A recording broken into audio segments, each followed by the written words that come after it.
If your product has no function or purpose, if your service has no function or purpose, it's hard to make people connect to it no matter how you spin it. Hey guys, it's Ariel from the Work and Play podcast. If you're getting any value from this channel, and I mean anything from the tutorials to the podcast to the random videos that you see on this channel, then I just ask that you do one thing. Please subscribe. Subscribe and share this to anyone that you think this resonates with, and drop a comment below so I know what other things that you want to see next. Now let's get back to the episode. Welcome to another episode of the Work and Play podcast. I'm your host, Ariel Young, and I have the fabulous, actually, I'm really super stoked about this interview.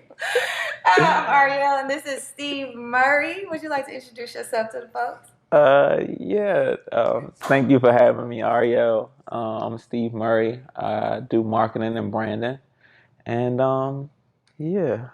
You're here. Matter of fact, to give you guys some context, this is about to be a powerful, powerful interview. So I always talk to people about the value of education. And now that I'm in my entrepreneurial journey, there's always this discussion about institutional education and self-taught, that journey. So we connected on that story, right? And I got to hear your thought process around how you made it in your education. But because this is called the Work and Play podcast, if you guys go to his Instagram just a little bit, I've only known you for so long.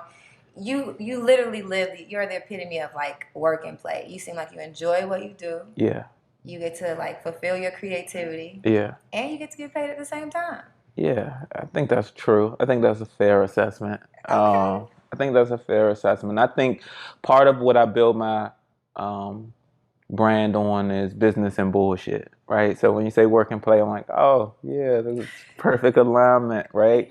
I've been able to work with guys like NLE Choppa, The Game, Xbox, PlayStation, a number of different brands, right? So each time you walk in that room, I just always try to put myself in a position to be the most authentic self, right? And I think most of the time, culture actually drives product and drives business, right? People miss this component. So a lot of times people feel like you cannot be yourself when you're dealing with business, right? And I actually take the exact opposite approach. Because really, when I walk in a room and I don't see myself in the room, I'm going, you guys need me because you don't actually know how to make what you're doing cool. You might have a few people who have good ideas, but you don't come from the cloth to make it cool, right? Every brand right now in the whole world is trying to connect to hip hop. Oh, this is popular.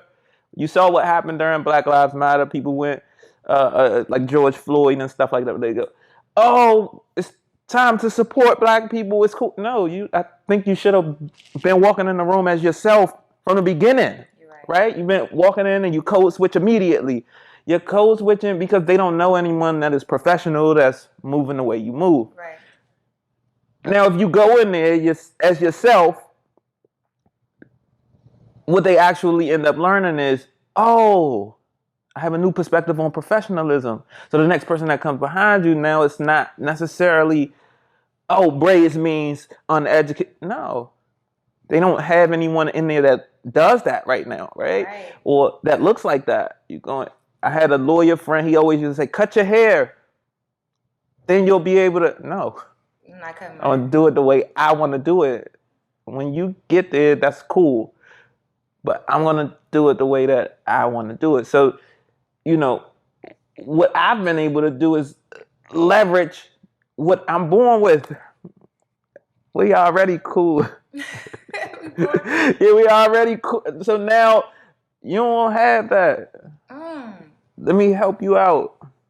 If I come in there, I'm trying to be you. It's not going to work because I can't be you.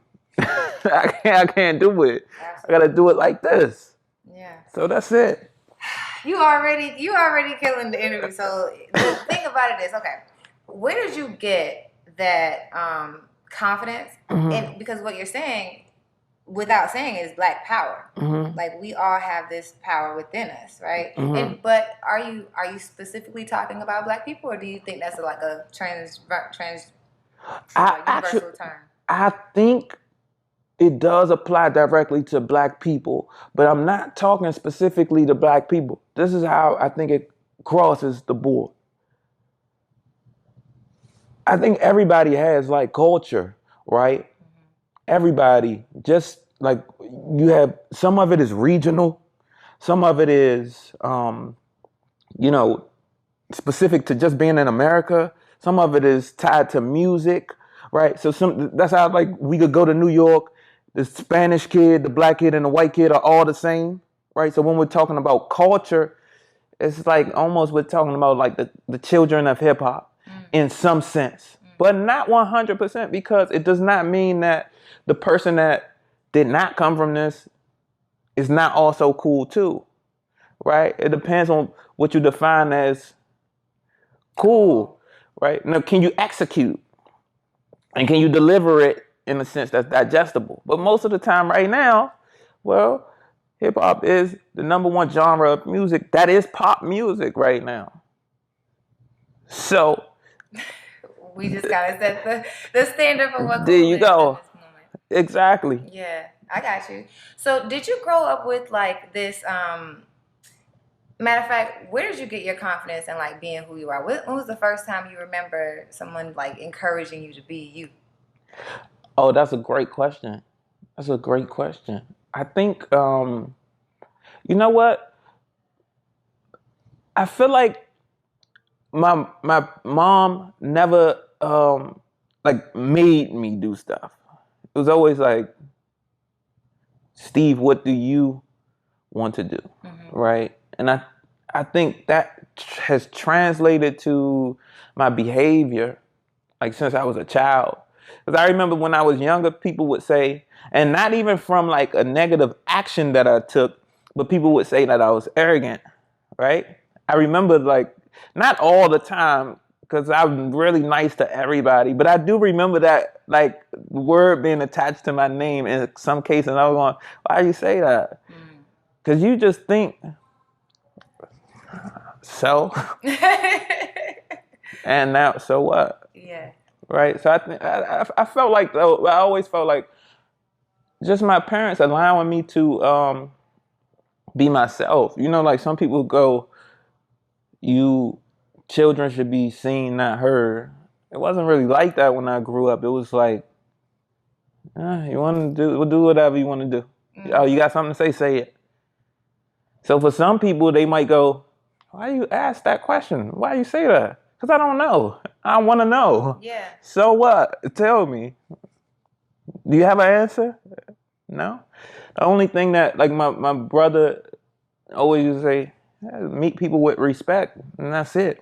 So it was never like I'm afraid or I'm intimidated to say whatever I need to say. I think my parents did a good job of seeding that in me, mm-hmm. to the point where I don't know anything different. Yeah, I think that's really dope. A lot of what you're saying kind of resonates with me, but it's interesting because I think I've fed myself a lot of that as an adult. Mm-hmm. Like from the 4 agreements, I hear, mm-hmm. a lot of that resonating in the way you speak. Just being who you are, all of that, it's pretty dope. So speaking of your upbringing, you, mm-hmm. said your parents did a really good job. Why don't you take us back to like, what was it like growing up in your household? Oh, it was incredible.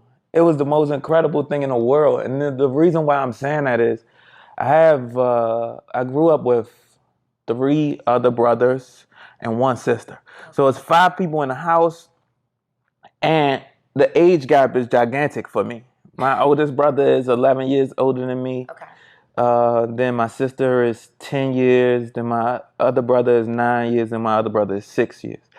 Okay. All of us, and my parents are African. They're from Sierra Leone. Oh, cool. Yeah. So you have 7 people in the house who have completely different personalities. You got 2 parents that's coming from an entirely different country that have no clue what is standard in America. Yeah. Right? That's one. Right? So you're growing up with like this African culture and like traditions from everything from food to the music that they listen to the type of friends that they have, right? You going like the type of friends that they have, right? You dealing with foreigners in the most literal sense. Did they create a community of like only immigrants? Most of their friends are from Sierra Leone. Okay. Like, yeah, most of their friends, because when people come over, like, oh, this person is family. We got a huge family. Like, it's just crazy, but that's a different story. No,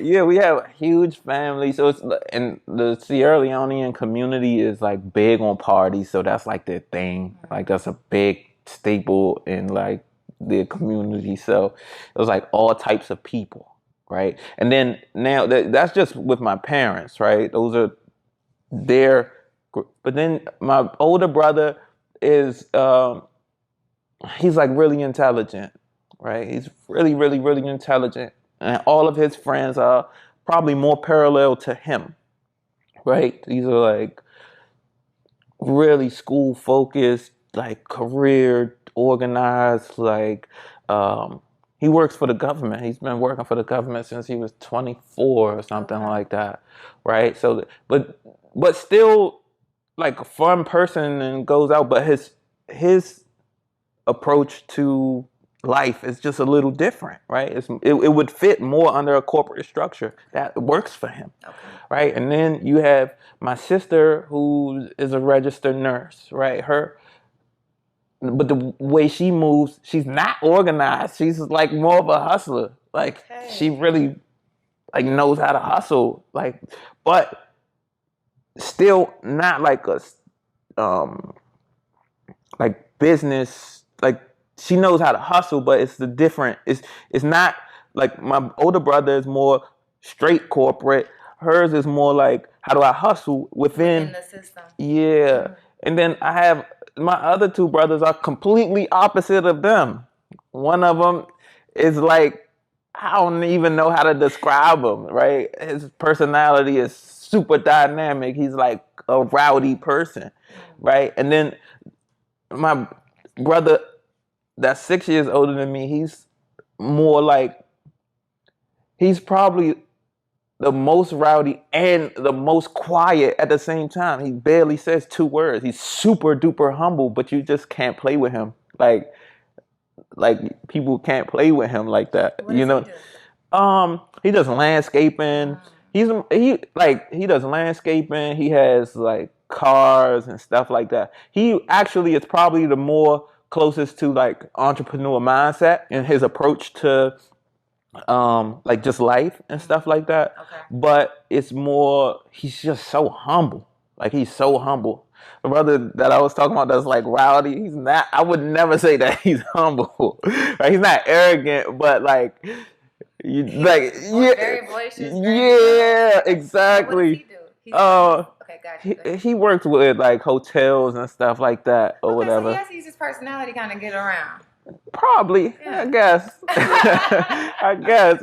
Yeah. I don't know how he is in that space. I just know outside of that space, like, he's a loud person. Like, he just. So anyway, in a nutshell, you're dealing with all of these different personalities. Everybody's completely different, but they all have their huge friend groups. Yeah. These huge friend groups. So every day, which I thought this was one of the most incredible things about my parents. It might be 20 people at my house every single day. Every single day.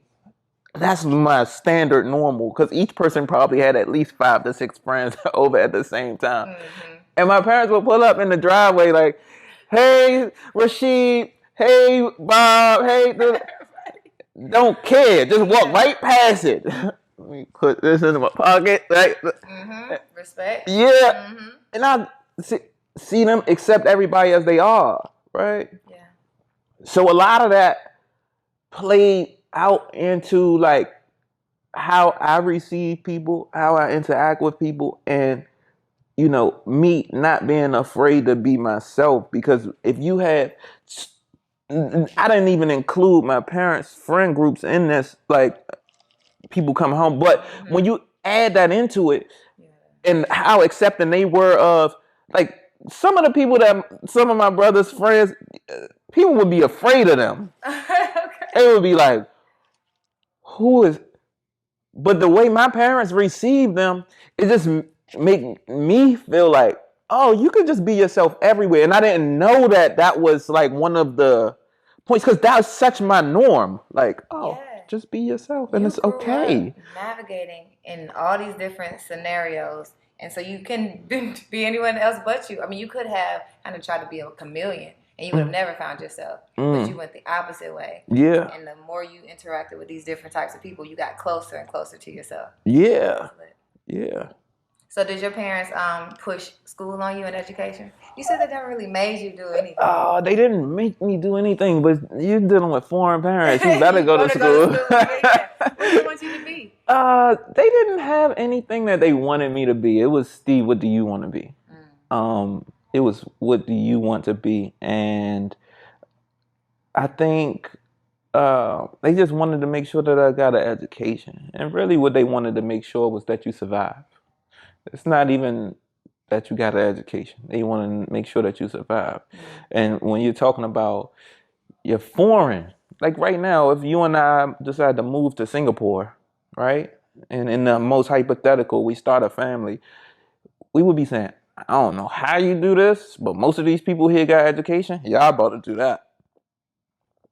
Okay. So this is what they do. Yeah, this is how they getting money over here, and this is how they surviving. We don't know how to do this because we're not from here, and I don't understand these systems. I don't understand what's in place.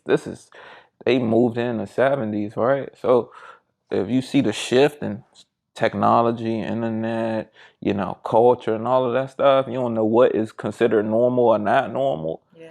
You just really want them to. So my parents were more like, hey, get all of the. So if education was the tool that helped you survive, you got to go get your education. I'm gonna make sure that if you don't do anything, you want to do that. But I played sports, so I went to school for free, and then I ended up doing my master's afterwards.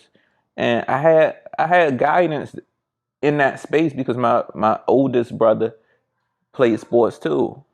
So I had a little bit of like buffer, you know what I mean? Like a lot of times, I think I told you this yesterday, a lot of times when you come from a certain pocket, you only have one shot and you can't miss.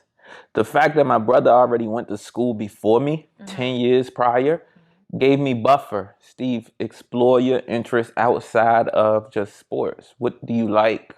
Yeah. That one key component, it could have went over my head, but thankfully I was able to digest that. Absolutely. Like, oh, okay, let me get into stuff. Cool.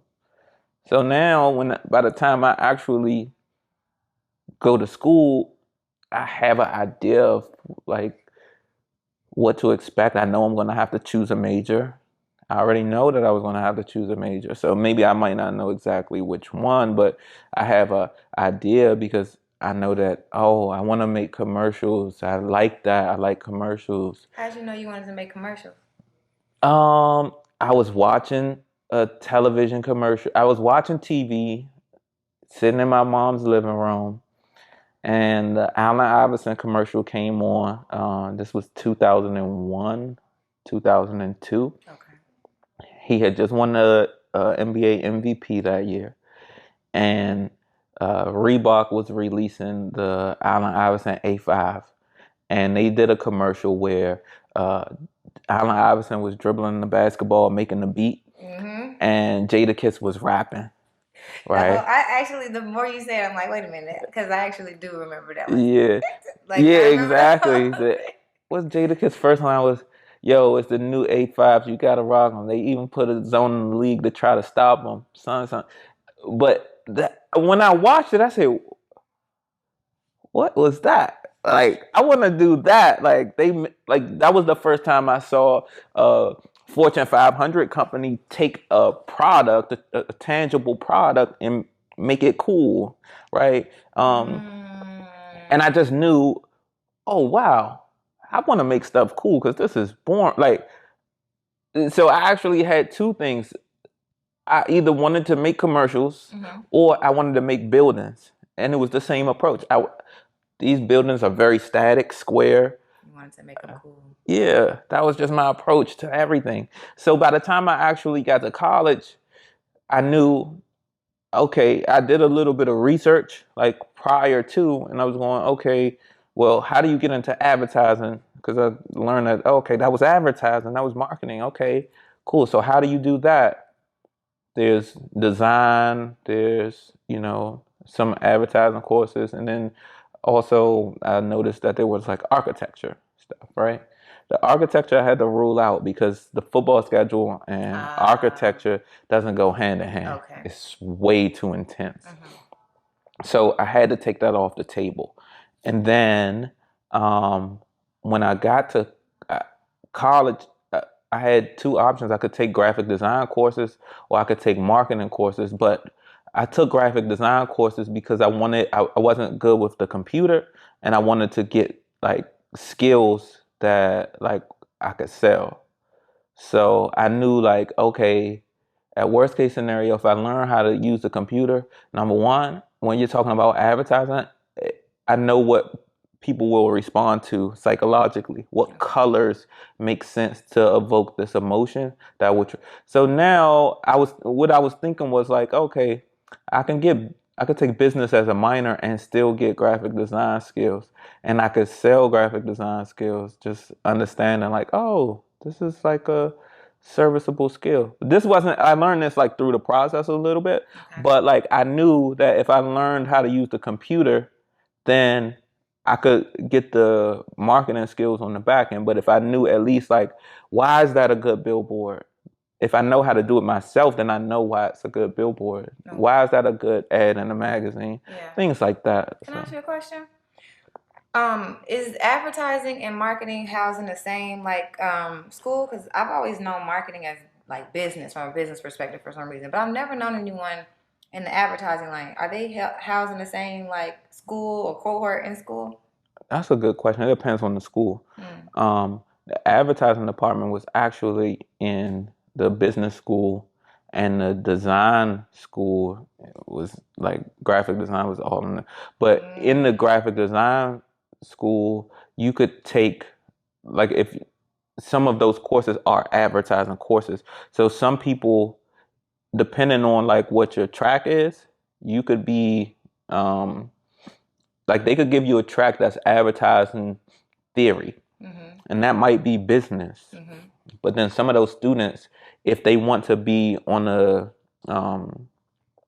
advertising track with some design, then they would have to take design principles and things like that. So it depends on what track you do. So sometimes they might do like Bachelor of Science and Bachelor of Arts. So depending on which one, I think the science is more theory and the arts is actual, like you do the stuff. So then they make decisions based on like, okay, do you want to do websites? What do you want? Like they'll ask you questions and then they'll put you in the courses. So you'll be back and forth between both buildings. Okay. You seem like you have a good mix between like the creative and the business side. So when you say like you were thinking about the skills that you could parlay into like an actual business endeavor, how did you take those skills and like what was the first way that you said, okay, let me dabble and get some money? Oh, that's interesting. That's the first time I ever got that question. That's interesting. The first thing that I did probably when I started monetizing my skills was probably a thing that most people do. I sold like a few logos and things like that. But really where I monetized my skills while I was in school, I had a friend who was working on a clothing line called Looking Sweet, right? And it was the tagline was like, if you ain't looking sweet, you looking weak, right? And this is my boy. He played ball too. It's like 3 years younger than me. So while he was doing that, we conversing because I made a couple logos for some of the shirts and they were getting off. But I hated what I did actually. I just did it for him. Like, all right, you want a logo here? Do your thing. Yeah. So when I started seeing people wearing it, I said, hey, yo, we want to partner on this. We like, That was nothing. That was a joke. Like, did you even charge him for it at that moment? You hadn't even charged him for it. Okay. I wouldn't charge him $1 if I could. I wouldn't do it. So I made it. Yo, look, I know what we about to do. Don't worry. I got us. I got this. So then I went back to the lab. Boom. Now I'm about to make some fire shit now. Mm-hmm. So then I started making like a few other designs and things like that. And then we paid for shirts. We paid for sweatshirts. We printed them. I think our first order was like 30 or something like that. So it literally cost me maybe like $250 to order like 30 shirts and sweatshirts. And we sold them, right? So I took a skill that I was learning for free anyway because I was on full scholarship. But even if you are not, you don't have to pay back the loan that you're taking in that instance anyway. So who said you can't monetize those skills? Absolutely. Nobody said that you can't monetize the skills. Absolutely. So I put it into the clothing line. And then fast forward, as we started to scale and like utilize more designs and stuff like that, I think maybe like in the first year or two or something like that, maybe we took that because we never put like more money into it. This was just like, all right, let's see what happens. We probably took like 200 to 25,000. Nice. So like first year, semester, how long? Maybe that was like a year or two. Okay. Yeah, that was for like a college student, free ride. Yeah, because that's good. To me, I was rich in college. I'm sure you were. You don't have to ramen noodles. You probably got some good. Nah, I was straight in college. You can ask anybody that went to college with me. I was good. I don't know what y'all talking about. I'm flying to Vegas this week. Right. I shared something like this on my story actually a couple of days ago, and I'm looking at myself as I was in college, and I'm going, "Well, you are crazy." But yeah, I was monetizing my skills then, and of course, you know, the 25,000. We had expenses and stuff like that, right? Yeah. So, but that's the number that I remember seeing, like at one time or something like that. Could have been more, could have been less. We end up you end up having expenses, blah blah blah. So it's in and out and stuff like that. But I do remember that number. But for a kid that's in college, to be able to jump on the plane whenever you want. Absolutely. I was flying back and forth to Boston, sometimes first class, sometimes not. Because I remember I missed this flight. I missed this flight on the way to Boston, and I had a finals test. Because UMass, Amherst, they do this thing called Blackout Weekend. It's like one of the biggest parties in Massachusetts. The first school I was at was in Boston. Okay. So is that where you're from? I'm from DC. DC, okay. Yeah. So when I flew from Texas to Boston. That was out when I was in Texas. That's when we started the clothing line. That's when I transferred to Lamar University. So I used to fly back and forth. Then I had a mentor that was with the money team during this time period. So I used to go Boston, back to Texas. I go to Vegas. What's the money team? Floyd Mayweather. Oh, seriously? This was 2000. Like 13, 14, 15, okay. somewhere in there. I got to really wrap my mind around. So we focused on a lot about like you going into school, right? Mm-hmm. And you learned to monetize. You had the idea to monetize your skill set. There's so much that's missing though, because you knew part of even when we met, you said you knew what to use your resources to look into when you went into school. So you kind of had that mindset. Yeah. And it sounds like you also had a bit of a network very early on in your college career. Mm-hmm. Like, how did you? What was that connection, or how did you get plugged in? What was your environment going into school? Because you don't sound like the regular, kid. But I was just a kid that was going to school. I didn't know anybody. Really? It's not like I knew. So, and this is what we were talking about yesterday. Yeah. Name a place right now that you can go where everybody there is looking to do something with their lives. and don't name college. Very few places. So when I got to school, it's so easy to make connections with people because everybody there wants to do something. So you might align with people just on the fact that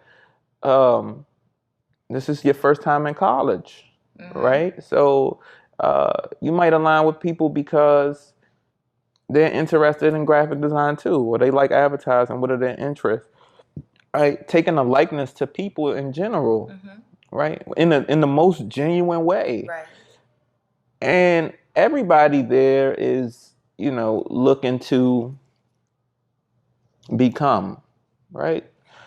So when I was in school, literally, okay, I met Cord Parks is one of the first people that I met. That's why I was saying you can't buy relationships like those. Yeah. You and I met on set of the Social Proof podcast while Aristotle is doing an investment. I mean, the podcast on options trading and things like that. Well, he's also working with Cord to, do the marketing and branding for the actual event that they're doing, right? But I met Cord over 10 years ago. I met him when I was 18. When I got there, him and I played the same position in football. It was, oh, you play this? Yeah, man, can you show me? You can't be so arrogant enough to where you can't ask people, can they show you? Yeah, I wanted to be good in sports. Can you show me how you did it? I would ask questions. Hey, I know that I'm trying to get somewhere. I would ask people, hey, okay, one of the greatest questions that one of my coaches told me to ask, actually, he said, if you ask someone, can they show you something and they are not able to do it, ask them, do they know someone? So most of the places that I would go, I would say, oh, I'm looking for this. Do you know? So do you know someone who can? So then you start getting introduced to people based on one relationship is worth probably 10 relationships. They'll introduce you to other people just from literally that one question. So when I was going to school, okay, I already have a network based on me playing sports, but I'm not going to skip over the fact that you have to actually engage and take interest in those people, because you can go be on the sports team and not connect with your teammates, or you still have work to do. So sometimes people will think, well, he did this because, no, you still have to do your part in the story, right? I have to go ask Cord, hey, and it's not just Cord, it was several other people. But then, I had a friend that was playing at UMass. I was intentional about going to UMass. I want to know what's it like there? I want to inquire. I had a friend that was at Boston College. These schools are in the same state. I'm going to Boston College. So every weekend or every opening outside of football, I would go this place. I would go there. I had a cousin that lived in Boston. I didn't know this at the time, but then when I found out, oh, send me his number. I'm going to call him. I'm going to tell him to come out with us. Yeah. So I was just a little bit intentional about meeting people and maintaining genuine relationships. And it's not even like it was work. It was like, you wanted to kick it. Yeah. You wanted to get to know what they had going on. Yeah. So then, a lot of those relationships turn into relationships of value. Okay. That's just with the student body. When I actually started moving around, so what happened was after my sophomore season, Northeastern dropped their football program. I got re-recruited and I ended up at Lamar University in Texas. Yeah. So when I was there, it was completely different than Northeastern. Northeastern is a hub full of life. It's literally one of the richest cities in America, and there's all types of people there. I remember having teammates at Northeastern whose parents were multimillionaires and things like that. That was a norm, right? And there was no rush to even like build with those people because in my mind, I'm here for another 3.5 years, 4 years. Like I have all the time in the world. Okay. And then when that gets taken, it's like, all right, don't take life for granted, right? Yeah. Like don't take these resources for granted. Who would have predicted that? I don't think an 18-year-old kid could predict that, right? Yeah. So it also shifted me a little bit. Oh, don't take this time that you have for granted because that was one of the most resourceful places that I ever could have been. Everything from professors who own businesses, people or teammates who had parents that own businesses. Mm-hmm. I wasn't really taking advantage of it. I was just making friends. It sounds like you were also just kind of exposed. Yeah. You weren't necessarily. I was exposed, but I wasn't intentional. Yeah. So now when you go to Lamar University, which is in Beaumont, Texas, which is like a small population, it's a small town, and there's not a lot of business going on there. It's not really a lot of business going on there. It's a lot of oil and gas and like blue collar work, stuff like that. But now what I ended up realizing was, okay, well, let me identify these resources that I need to get where I want to go. I wasn't really worried about the fact that, okay, this place is not like a big city. So one of the reasons that I chose to go to Boston instead of going to like other schools was because I wanted to be in a big market when it came to like marketing and advertising. I knew that was like a thing that I wanted to do. Like I want to do billboards in a big city and da da da. Yeah. So then when I had to leave that and I went to a small town that was like completely opposite of that. Yeah. I did have to be a little bit more intentional. Yeah. About because the connections to where you wanted to go. Yeah, because when I was in Boston, I thought I was just going to stumble into it. Literally, yeah. Yeah. So then when I went to a small town, it was like, all right, this might be harder, but I'm going to get where I'm going regardless. Yeah. It didn't matter. Yeah. I actually had a professor, he told me, he was my advisor, and I'm like going a couple of years ahead, but we could go back. But when I was doing my master's program, I had a professor that said to me, hey, if you decide to come to Lamar for your master's, versus, because I was looking at San Diego State because I wanted to be close to LA, and most of the schools in LA were way too expensive. Okay. So he said, here's what you'll get. You'll get a closer support system. You're not going to really get a huge network outside of this Southeast Texas region, but you won't be in a lot of debt, and you will learn the skills that you need, right? So he said, that's, if you go to California, you'll probably get a better network, and you'll probably get, everything that you're specifically looking for, but, that's what you're winning. It's going to be a little bit more expensive. So that's your... What about the support, though? Like the support and the skills piece? Well, of course, you're going to get the skills, but he couldn't speak to that component because he didn't teach there. He didn't work there. But he was just saying, hey, yeah, I know I have some professors here that will get you all the information you need, but you're not going to be in a network that could get you to California. Just know that. All right. Fair. Yeah, so it was more like, okay, I'll do that part. You know what I'm saying? I'll do that part. I already made a bunch of friends here. I know this person. I play sports. I was intentional about meeting people. I'll figure it out. I could figure it out myself. That's fine. Just, you know what I mean? I'm not about to take $100,000 in debt to learn. I'll figure the rest out. And a network that you can already kind of, in your way, figure out yourself. Yeah, I'll do my part. Yeah, so it's like, okay, I'll do my part. Yeah. And that was it. So, So so back to, I'm trying to put things in chronological order. And you can always correct me if I'm wrong.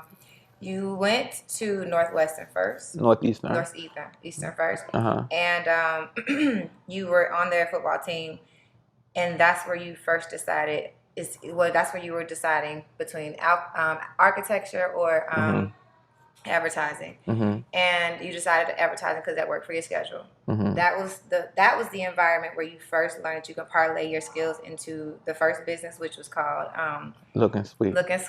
Actually, so that's when I was getting my base courses and really just doing a lot of networking, like making friends, right? And at a bunch of different schools, right? Because Northeastern is 50 schools in Boston that are all within a 10-mile radius. So then when I actually got to Lamar, that's when because I wasn't in my I was taking courses, but I wasn't in my skill set. Yeah. When I got to Lamar University, this was 2010, that's when I started taking like more specified graphic design courses where I actually got better. So during that time, maybe like 2011, maybe after a year, then I actually monetized my skills because I had enough skills to actually use them. Gotcha. So it was around that time, yeah. Okay, so that helps me understand that faced with the decision to create your own network at Lamar, you also found a way. And you may have been traveling before you started monetizing, but you were also monetizing. That's what allows you to stay connected to people at these other schools because you're like, okay, well, I know the people. I just have to get to them and experience what they have. And fortunately, you found a business endeavor that will allow you to do that. Does that make that right? Yeah, that's fair. That's fair. I think I would have done it with or without. Okay, true, but it kind of made a little bit. Yeah, absolutely. Had you considered it when the professor gives you this decision, like, okay, I'm gonna make it happen? Where you actually you probably had created the business already. I had at that time. So I jumped ahead. At that time, yeah, that was like my master's professor that told me this, but he was also my undergrad professor too. But he told me that before I did my master's. But so that's true. Yeah, you were deciding long term. Yeah. Okay. So let me put it in order for you. So yes, what you're saying is accurate. All right. So I was at Northeastern and I decided to do graphic design so that I can get into advertising and marketing. Because I said, okay, well, when I'm done, I know that I'm only gonna have like a little bit of coursework to do my master's. Master's is quick. It's only like 2 years to a year and a half, really. So then when I end up transferring to Lamar down in Texas, maybe I started my clothing line a year and a half after that, or a year after that, and I started monetizing my skills. So then, while my friends, so I still had friends from high school that played at multiple colleges, and of course my friends that I made when I was at Northeastern. I had another friend that was actually playing junior college football in California. That's how I ended up in California the first time. Okay. But basically, most of the guys that were at other schools, I would ask them what was going on, and I would go there. Yeah. Now, monetizing my skills did allow me to do that. Right. That was one, because I had extra capital. But on top of that, it's like I monetized everything that was around me. Tell me more about that. Well, so all right, when you play sports, when you play sports, you actually have a few ways that you could make money. You can usually your school is already covered for.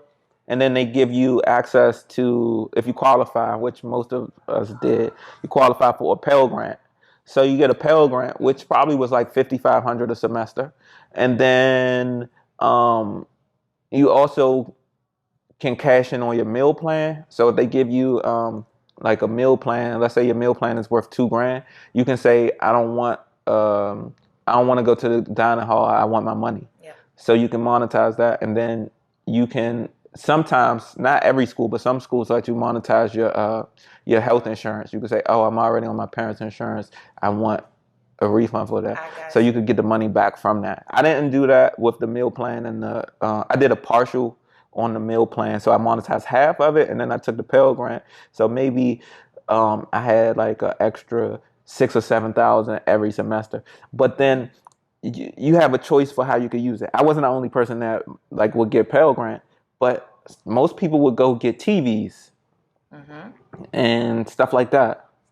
I know. Not you. Of course not. We're not doing that. We're not doing that.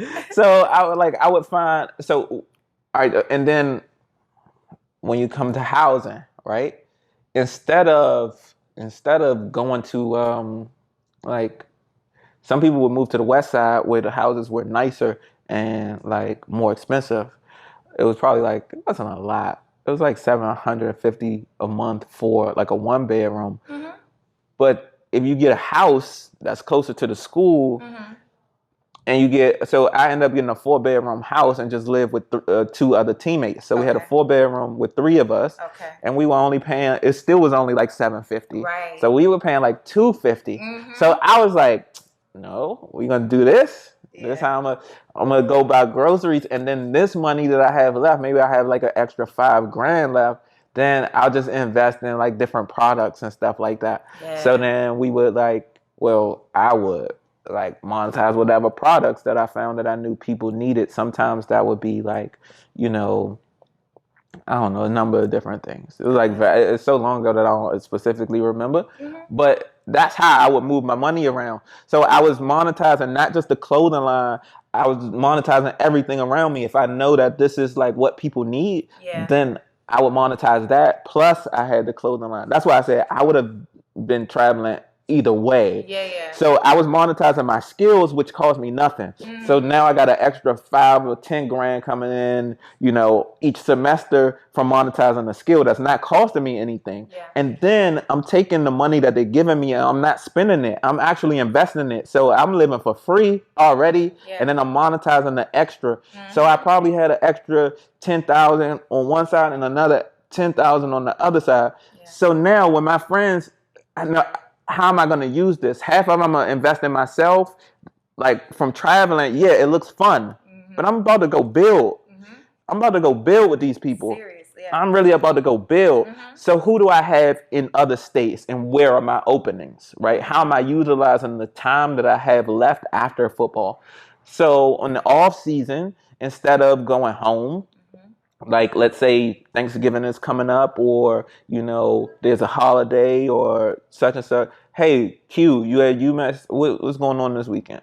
Oh, we doing this, and this. All right, I'm going to be up there. Then I would come back, go back to school.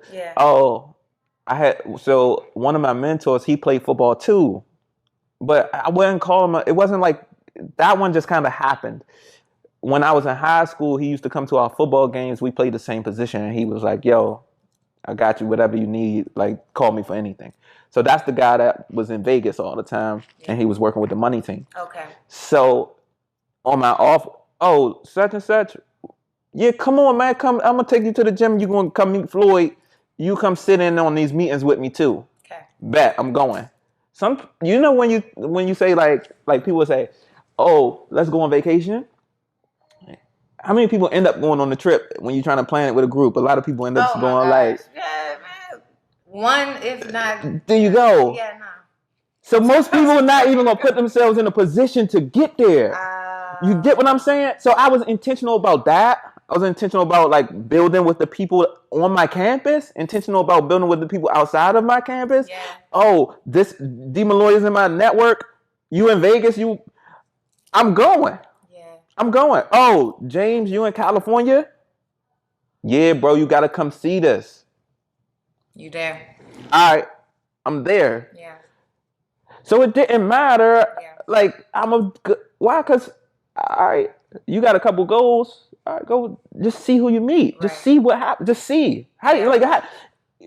This is the most, like, part of this translation comes from the same thing that used to happen in my like regular life. People would say to me when I was younger, you're never afraid to talk to girls.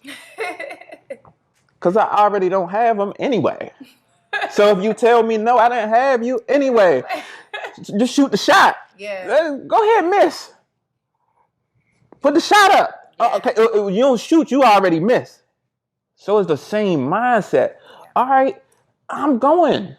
Hold on. You said I'm not gonna. I don't need you to go find the people that I want to get in contact with. I'm gonna go find them anyway. Yeah. I'm gonna go get them. Your mindset is super strong. So, and now I kind of understand. There's so much more to unpack because, like, you come from immigrant parents who didn't know nothing about the system, not the American system, not the school system, but you've learned to leverage it. And I understand how you systematically understand how to connect, like, dots and capitalize on opportunities, most importantly, and be intentional. So I definitely don't want to, like, pass that over, like, because it's a lot to get into when it comes to that. I think that understanding helps me understand a little bit more about how you are able to be like that business person and still be real at the same time.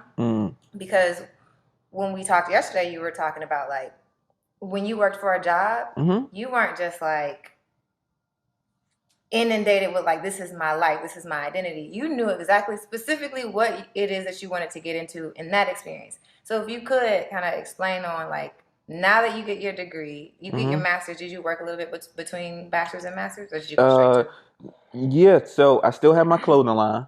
So I was still doing the clothing line. But it was coming to an end. Okay. Just time commitments, money, stuff like that. Still had the clothing line at that time, and I was working with a company called Education First, which was a credit union. Okay. How did I even get there? I got that before I even got into my master's. What happened was, and this is the same exact thing, put yourself in position to meet people. You have to show up. They did a conference specifically for athletes. They put a flyer in our locker room, right? And it was, I forgot what they called it. Who cares what it's called? But they just said, hey, come, we're going to bring in different people, like from State Farm, the bank, and Fox News, and blah, blah, blah. And at that time, what happened was I actually wanted to go into advertising, and I was trying to connect with Fox because the Fox, we had a Fox studio in my campus. Oh, cool. That's what it was. We had a Fox studio in my campus. And I wasn't taking classes over there, but one of the professors was a TV host on Fox. So I know that, like, Fox has production studios, and that's the closest thing to, like, real life advertising that I could get to. That's what I was thinking. So I went and met that professor because somebody told me, like, oh, such and such works at Fox. I got to meet her. So then I met her, and I was thinking my end was going to be Fox because I knew she was going to be there again, and I had been talking to her and stuff like that. So I was like, oh, dope, I'm going there. I circled Fox. I'm like, I'm going to connect with the people at Fox. But they had gave us this flyer in our locker room anyway. So, but what I'm showing you is I had already went and met this professor on my campus that was working at Fox. So I was, like, trying to figure it out whether this was going to happen or not. Like, I was intentional about, like, okay, how can I, like, put myself in position to meet these people? So then what happens is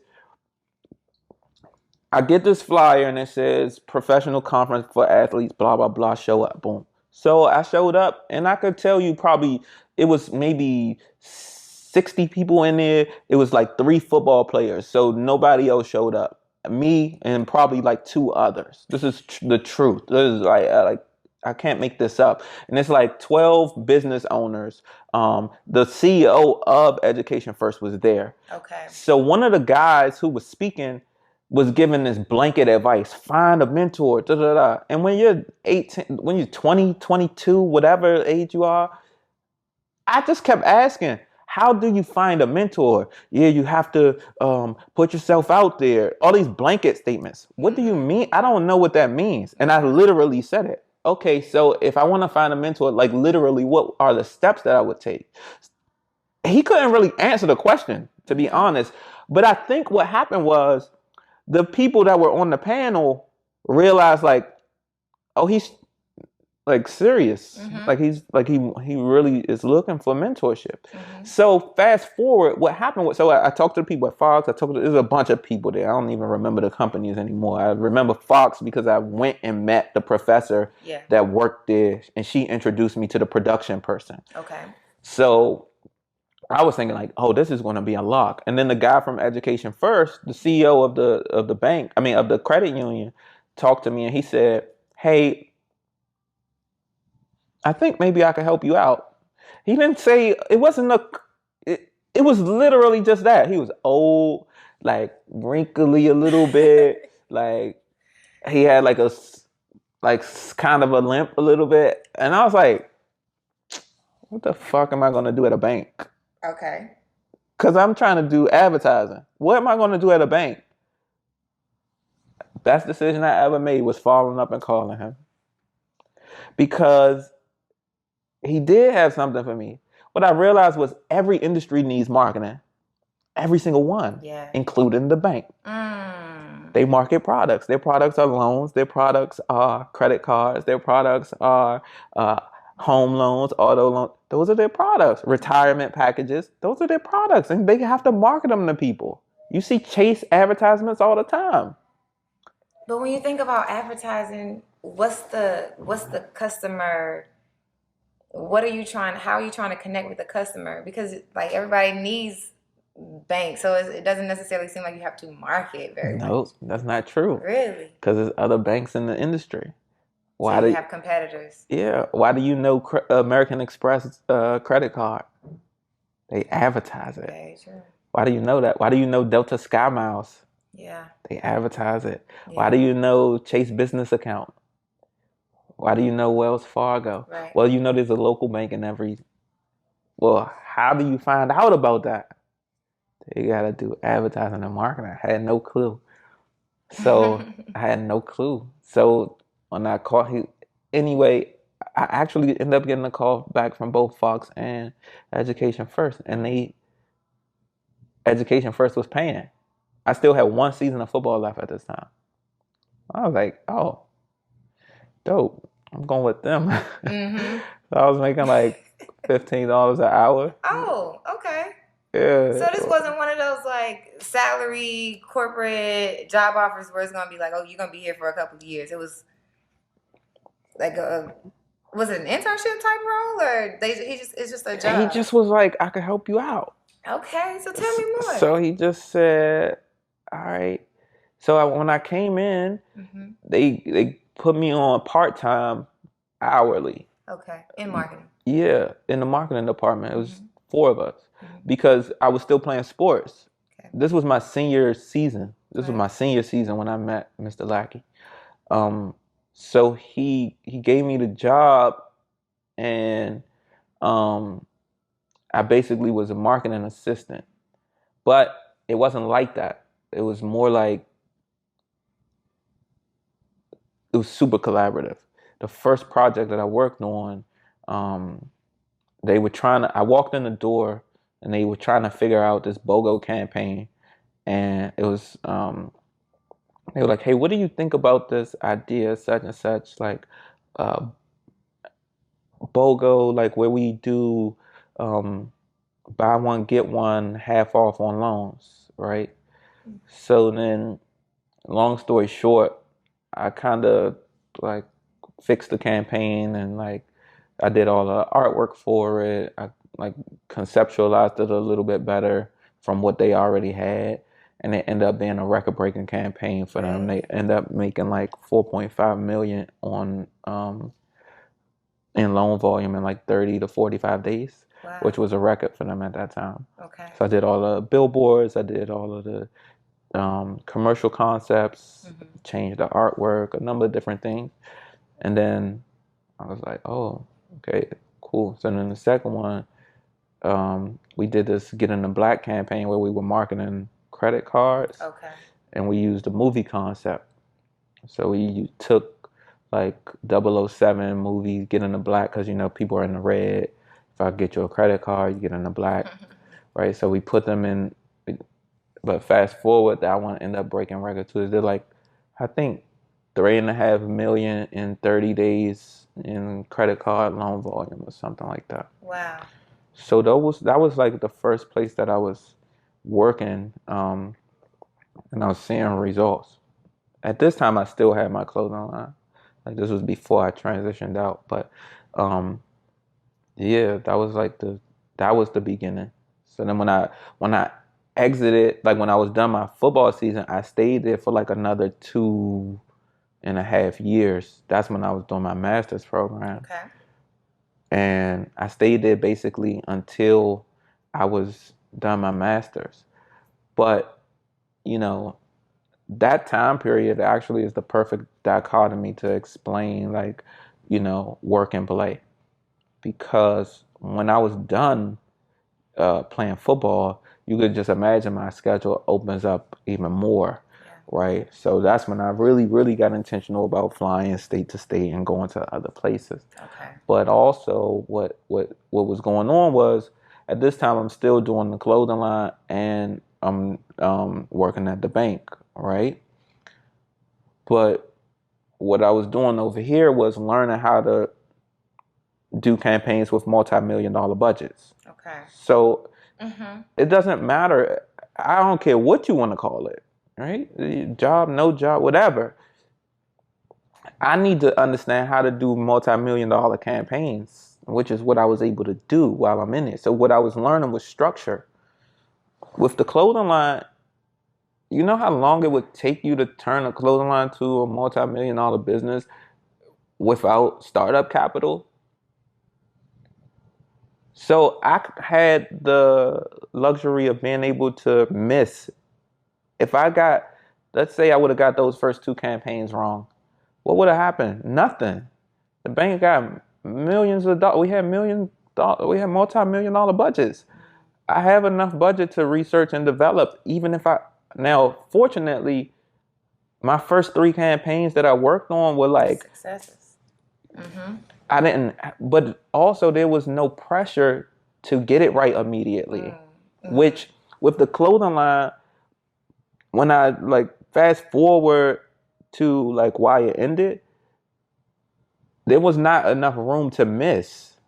If you miss on a design, you're stuck with inventory and it's a startup. You 23, 24. I don't have the capital to put that in there, and I don't have the time to go get capital to put in there. Yeah.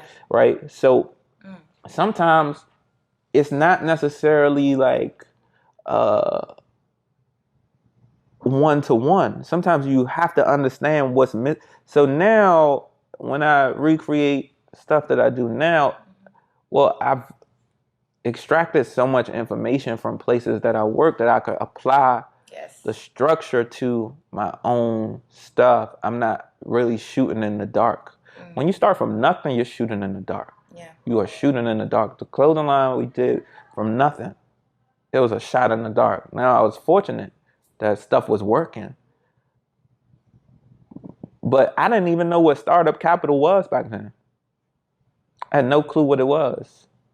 When you started your clothing line the first time? Yeah, I didn't know what startup capital was. I didn't know you could get funding for. I didn't know that you could, get grants and things like that. That was stuff that I took from other business structures. Well, that's the naivety of like you being passionate enough and a go-getter to start your own thing. Because I am starting to understand like you're mixed with a lot of different learnings, and you were blessed with the mindset to capitalize on certain principles of life.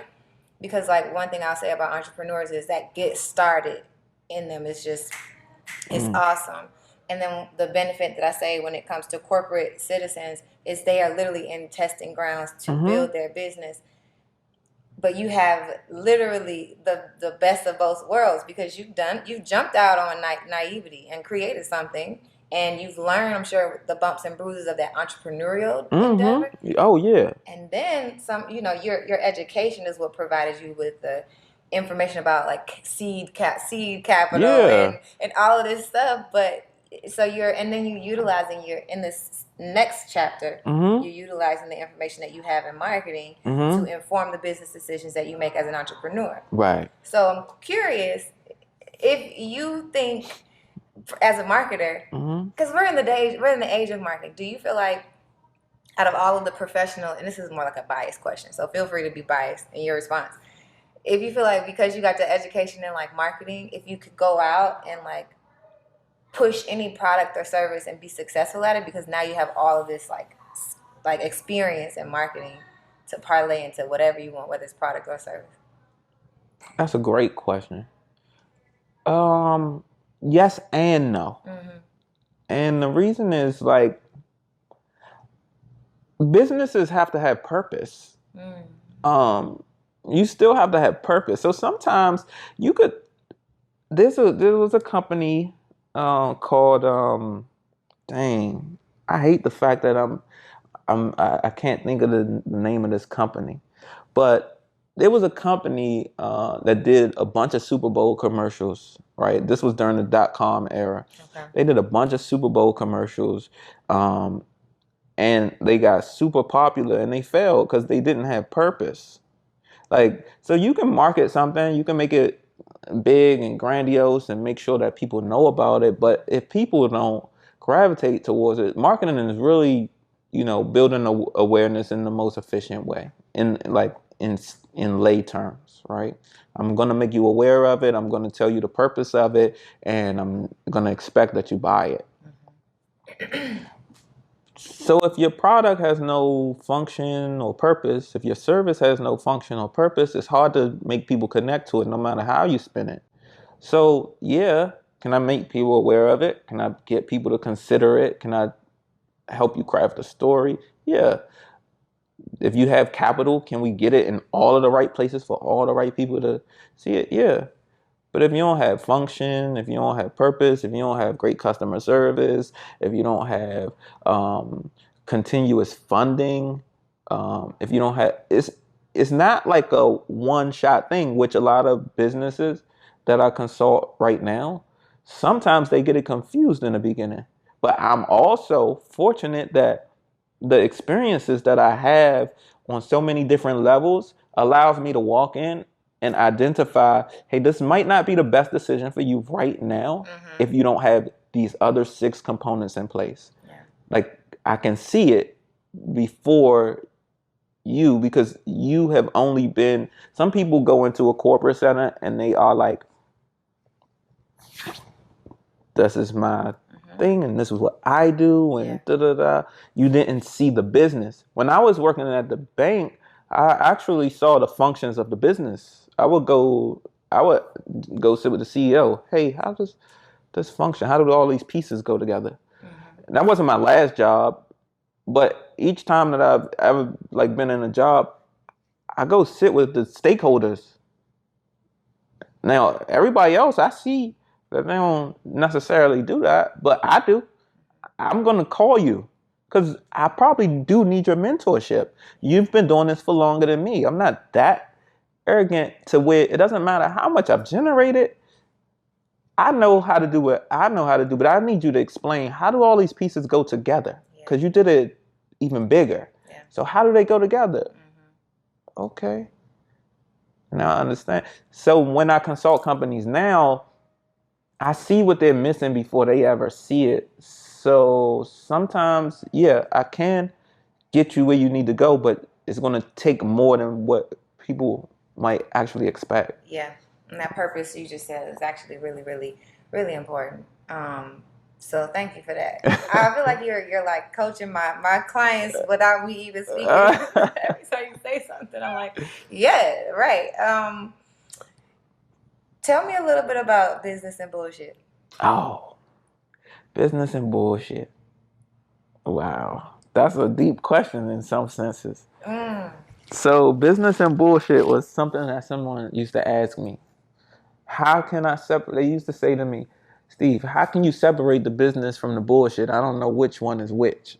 Because when I'm going to Vegas, I'm going to California, I'm going out the country, it all looks the same. Like when I'm in the studio with the game until 4 a.m. and there's girls around and there's drinks going on, it looks the same, but I'm actually producing content. Yeah. I'm producing content because he's about to roll out an album and I'm going to get this brand to distribute this content. Yeah. But it looks like you just turning up. That's what it looks like. Yeah. But, oh, such and such, like for example, this is a real time example. Okay, Aristotle came to LA. Come to the car dealership. I'm gonna show you guys the cars. I'm gonna show you guys what we had planned, such and such, such and such. Cool. Now we go out to eat. This is not a regular setting. Yeah. You understand? So let's go. Oh, you got your boy with you? It's his birthday? Rounds for everybody. Right? This is true. This is a true story. That's cool. All right. Now we eating and we drinking and we talking about, yo, when I played football, I would have locked you up. That's what the conversation sounds like. Mm-hmm. But he's working on the conference. Well, I have something of value to give you. So by the time we get back to, the dealership, oh, that's what, man, tell me what y'all was working on. All right, look, this is what we could do to add value to the ticket that you guys already have. Mm-hmm. We can come in and show people how to do their personal credit, business credit, and how to scale using like Facebook marketing and Google marketing, right? Yeah, I like it. Y'all should definitely do that. We'll add you to the dinner because this is the block that we have open and people would have to go on their own. So yeah, let's do that. So when that night, we end up going out to the club. Yo, can you get them a table, please? Such and such. Yeah, sure. All right, now we in the club. Of course, there's girls there. Of course, there's drinks there. Mm-hmm. Are you working on business or are you playing? Right. So the concept came from someone asking me the question. Yeah. How can I tell what's business and what's bullshit? Yeah. It looks exactly the same. Yeah. So that's kind of like what that came from. And when I couldn't answer the question, I just embraced it. And I said, well, it's a little bit of business and bullshit, I guess. Yeah. I'm not mad at it. So when you think about those settings, mm-hmm. and I'm trying to frame it so the reason I just decided to name the podcast Work and Play is because my vision was to be around other people I love and love to hang out with, and people who truly are my friends, making money at the same time and mm-hmm. just kicking it. Yeah. And I really am like, it's this entrepreneurial mindset where some people you have to leave behind. Mm-hmm. And I'm like, yeah, but I would love for them to embrace that mindset too, because we could all be getting money. Yeah. So do you feel like in that journey, mm-hmm. now where you're kind of in that sweet spot of business and bullshit, that there's just some people who can't bullshit in business with you, and have you just created new friends in these environments where it just happens to be fun and they're not all necessarily that part of your community? Ooh, that's tough. Yeah, there's definitely some people that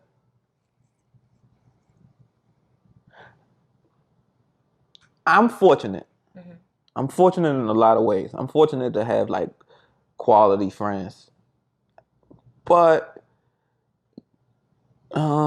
it's definitely some people that are like, yeah, everybody can't go. Everybody can't. Because I'm not even going to be the best me to bring anything of value back to you. Because if that's what you want, we can't even, our conversation's not really going to align. Because the priorities are not aligned. Mm-hmm. So if we talking about going out all the time, buddy, when I'm outside, I know what it looks like, but that's not what I'm here doing. Right. That's not what I'm here for. So what do you you gravitating towards something that I'm not gravitating towards. It's almost like when you see friends that do drugs, like, and maybe let's just say weed. Okay, you smoke weed. I don't smoke weed. So maybe that's cool. And I'm not opposed to what you're doing or anything about your lifestyle. But at some point, if that becomes your priority, we start to part ways because your lifestyle and my lifestyle, I might love you the same way, but some of it, you just start to grow new leaves. I feel it. I appreciate you saying that. And it's definitely something for me to consider because even I feel like I'm just getting in my work and play bag, right? And I know I feel like you, not that I've known you for a while, but of course, like looking at your public persona, you would think, okay, you've been doing this for a while. You kind of know how to be intentional even in those spaces. So I think that's also helpful for me to know.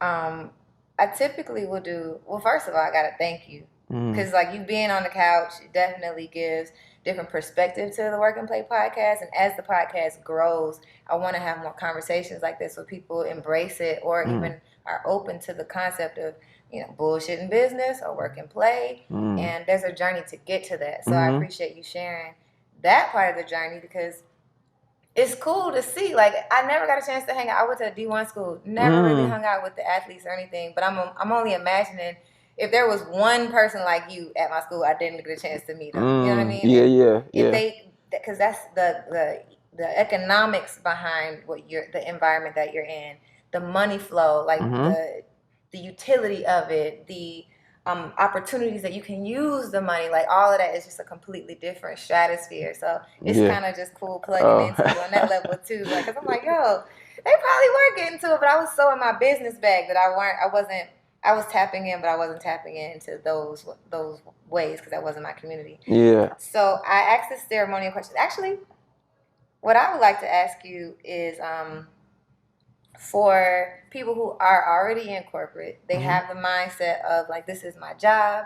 I've been here for 7-10 years. And maybe they haven't considered like leveraging other people around them so that they can get to what their end goal is. And I would like for you to connect the mindset somehow because they could be looking at you like, okay, well, shoot, he started at 18 years old. I'm 30 years old. How do I start now? So the question is, how would they start now developing that mindset? What's some practical tips you would share so they can kind of get to utilize what they have to get where they want to go? I changed my diet. I'm not talking about food. I'm talking about I change my diet every day. And what I mean by that is, okay, Steve at 25 and Steve at 31, the two different habits. Right now, every morning I wake up, my first 30 minutes go to myself. I meditate and I listen to an audiobook. When I'm in the car, if it's more than an hour, half of that has to go to an audiobook. Now, by the time I'm done, so now I'm reading information of value. That's seeding information of mindset in me consistently. Some people will say, I don't want to do that, or I don't want to listen to such and such. I can't listen to a Boosie interview or NBA Youngboy or whatever music artist. I can't listen to them all day, all month. You can't substitute 1 hour. Most audiobooks are 7 hours or less. So you're telling me most people probably listen to music at least 3 hours out of the day. You can't substitute 1 hour. I started substituting my mental diet. What am I eating upstairs to allow me to think consistently like this? Because if you seed yourself with that type of information consistently, that's what you're going to, grow, right? If I plant that information in me, that's what's going to grow, right? So I started planting new information in myself consistently. I made it a habit. I made it a habit to do it. I was super duper intentional about making it a habit to see new information. And then I retool myself all the time because, all right, I started consulting in 2015 and I was doing it behind the scenes, but the Steve Murray consulting today doesn't look like Steve Murray consulting in 2015. Like, there's a new website, there's new services, there's new management services, there's a team around me, things like that. And it's never my newest company, SMCA Creative, is not fully up and running, although we have clients. But I retooled it based on information that I got from working somewhere else. So it's never too late. So the practical thing would be, I would tell people to change your mental diet of what conversations are you putting yourself in and what are you feeding yourself. Like I would suggest doing an audio book at least once a month because I think it's just at least you have to complete at least one audio book per month.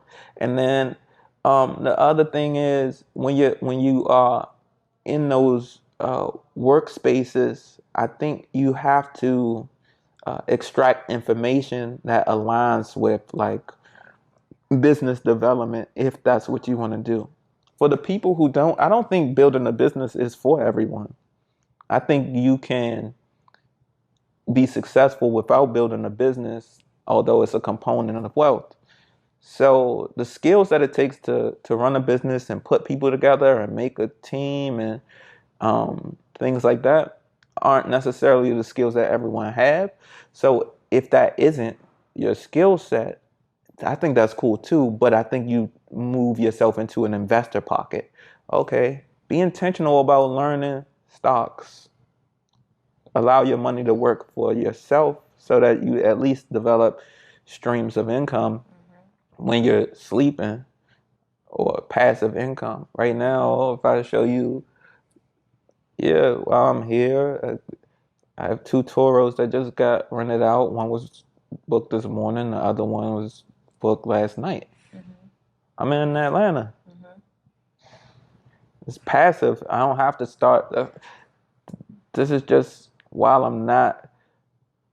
So the money that you're making, no matter where you are, I think you have to complete an audio book. You have to be intentional about learning a new skill that can develop passive income if you don't necessarily want to build a business. Because what you get from working a job is just that. But if you really want to like grow, it's almost impossible to grow without developing new skill sets. Because even your skill sets that you have get outdated. Yeah.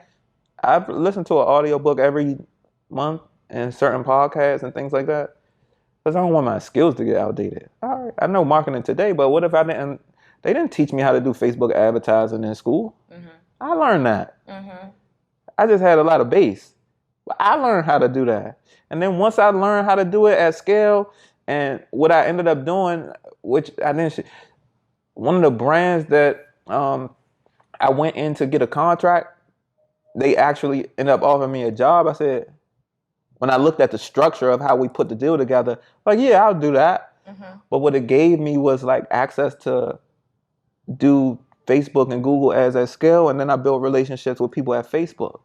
So then when certain brands wanted to get stuff done, I got the relationship. Who said you got to put yourself in position to be able to take your bag with you and walk out the door and you good. People call me every day. How do you do? Can you help me get? Yeah, of course. I could call 5 people at Facebook right now. It don't matter where I got the resource from. I'm positioning myself to. I think the common misnomer, freedom, it's not about having a job or not having a job. Freedom is about having choice. Yeah. Are you choosing to be there or are you forced to be there? Jay-Z took a job at Def Jam when he became president. That was a choice because he had freedom. It don't matter where you are. Do you got the freedom to do it? I know what I could say no to, and I know what I could say yes to every day. I'm cool with that. Yeah. I put myself in that kind of...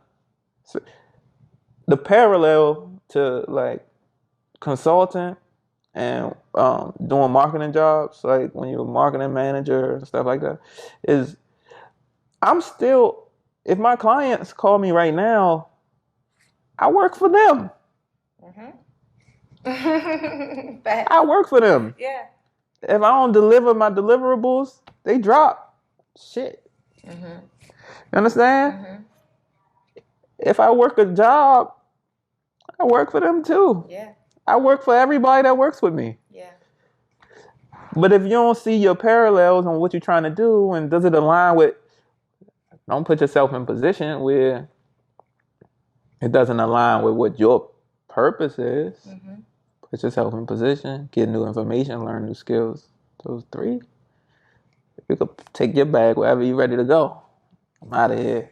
You know what I mean? Yeah. Wherever and whenever you want to go. That's fire. That's absolutely amazing. Thank you for that advice. I think that's definitely really gonna. It's helpful. It's 100% helpful, and it's comprehensive. It's crazy how you take like a long life journey and you bucket it down into like four points and good context, so that people can understand how they can actually parlay that where they are in a comfortable place, and even if they haven't gotten the engine rolling, you've given them like some really good practical steps. Changing your diet, your mental diet. I love it. I appreciate 100%. It. Yeah. We've talked about so much. There's actually a lot that I would love to talk about, but I know we got to get out of here. So for us to wrap up, I would love for you to just pass a word of wisdom. Or is there anything that we didn't talk about that you're really excited about now these days? Oh, I'm what am I excited about right now? I'm excited every day right now. Every day I'm on fire right now. Just the development of so everything that I've taken from consulting behind the scenes and working with different brands and things like that. Right now I'm offering like one-on-one sessions with different people that want to get into those spaces as it relates to marketing.